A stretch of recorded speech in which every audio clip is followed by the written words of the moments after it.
Taong bayan ay unahin at dapat magkaisa.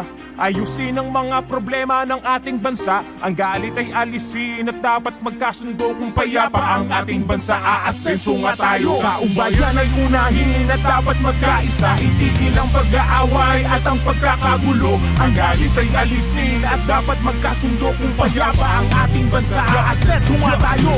Ang kahirapan sa bansa ay lumulubha pa. Kailangang harapin ang marami nating problema.